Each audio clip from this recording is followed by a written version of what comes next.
Albuquerque, que foi a primeira cearense a receber um brevet da Força Aérea Brasileira e uma das primeiras aviadoras do Brasil.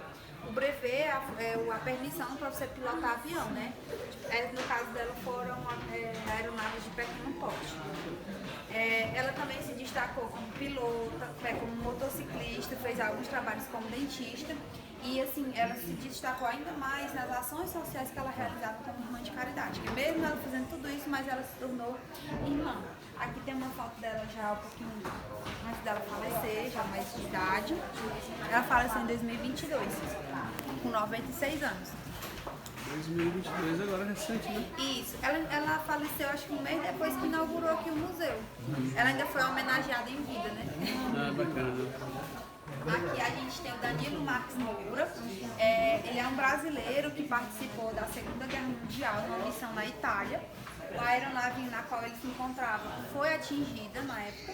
Ele conseguiu saltar de paraquedas já aos 45 do segundo tempo, né? Ele conseguiu sobreviver.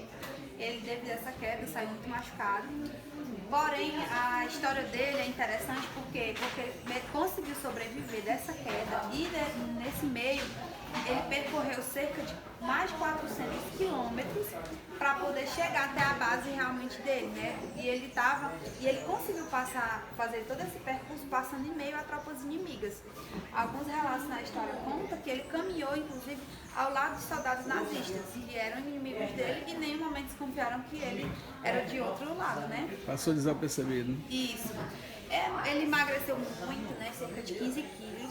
E ele usou essa questão dele estar machucado devido à queda ao favor dele para passar em meio a esse pessoal. Por exemplo, algumas partes da história contam que ele machucou a língua e ele não falava o idioma deles.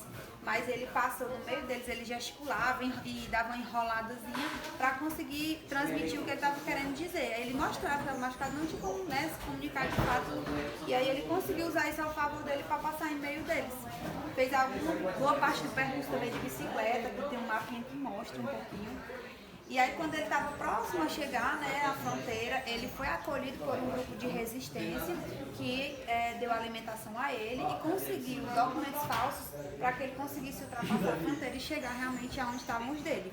Foi muito festejada a chegada dele, né? Após 30 dias ninguém acreditava nem que ele estivesse mais vivo, mas ele estava, inclusive o irmão dele fazia parte da tropa e ele foi muito bem recebido e hoje a história dele é contada como realmente uma fuga heróica, né? Não é cearense, né? Mas ele é brasileiro, estava no meio dessa coisa toda. Aqui atrás, fugindo já do contexto da aviação, a gente tem o Luiz Severiano Ribeiro, que ele é o fundador do Cine São Luís, que tem lá em Fortaleza, não sei se vocês conhecem. E o seu Luiz está sendo homenageado aqui, ele faz da família do seu Joaquim Caracas, que é o proprietário do museu.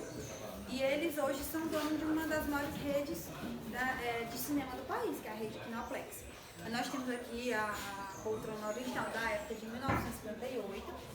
Temos esse projetor também, que quando o museu foi inaugurado em 2022, eles conseguiram colocar para funcionar. Estava passando a Copa do ano de 58. Hoje acho que não funciona mais, acho que não tentaram mais colocar, né? Porque naquela época também não era transmitido ao vivo os jogos como é hoje, né? Eles gravavam e mandavam para os cinemas. E no mais é isso, a gente tem ali a réplica do 14 bis, que é o famoso avião em Santos Dumont. Se quiserem filmar melhor, dá pra ver.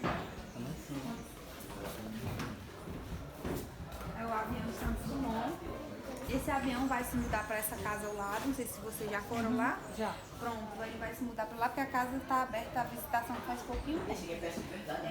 E no mais é isso, mais alguma dúvida que vocês tiverem, qualquer pergunta, a gente aqui à disposição para responder. Muito obrigada.